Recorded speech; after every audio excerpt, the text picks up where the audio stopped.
Hello mga ka-Twinbell, it's me again. Ayan na.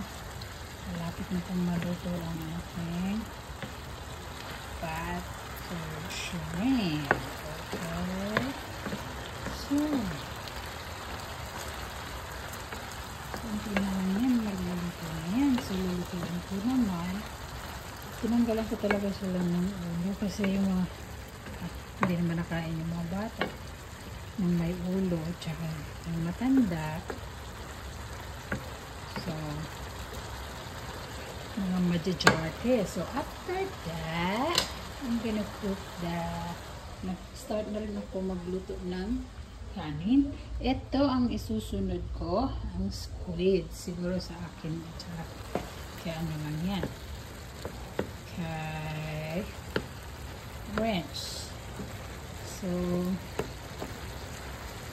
paanin muna natin ng ano to, pakuluin. Lalagyan ko ng asukal na lang, huwag na Sprite. Sayang ang Sprite.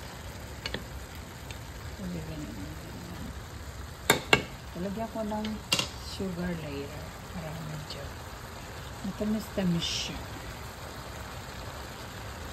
So, ayan mga ka-Twinbell, ano ko kayo ha? Ang dami ko talagang, tignan natin sa labas yung pinigay sa akin na squids na pinaano ko. Super dami talaga. Hey McKenna! Where have you been? Super grabe ang init. So, ayan. Swimming pool. Looks bad again. So, tingnan natin. Huh? So, dito nilagay.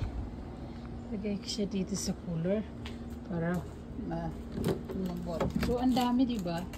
Super daming squid, oh. Super dami yan.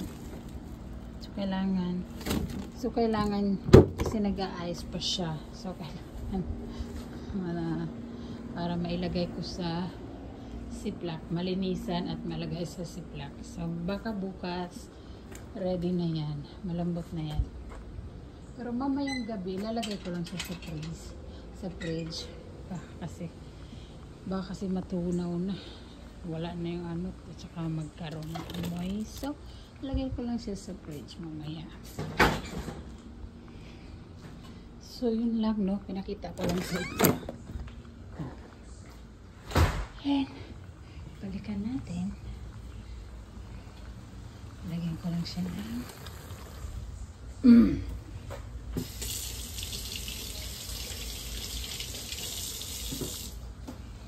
bango niya na.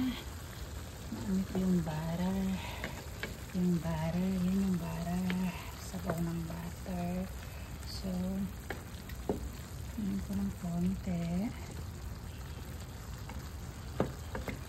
Lagyan natin ng sugar para malapot-lapot ng konti. Mag-caramel ng konti, no?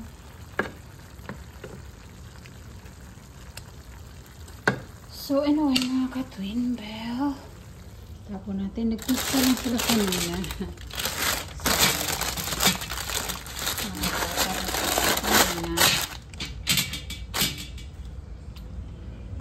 Yan, sabi ko sa kanila, bawal magluto kasi may ibigan si Ethan na naku, walang sugar. Walang naglagay ng sugar. So, ako pa ang maglalagay. Meron na naman siguro dito sa kabila. Dito sa kabila. Puro lahat tea. So, kailangan ko talagang ibaba ito. Ay, naku. Panda ka. Hindi ko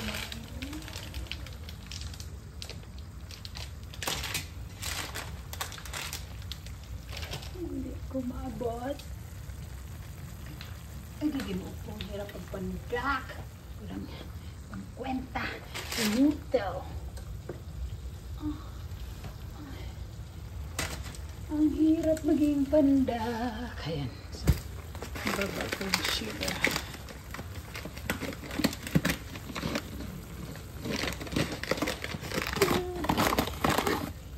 So, ayan.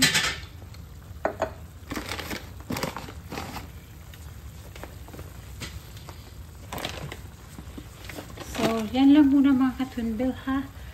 Tapusin ko lang itong pagluluto. Bye muna mga katunbel. Thank you.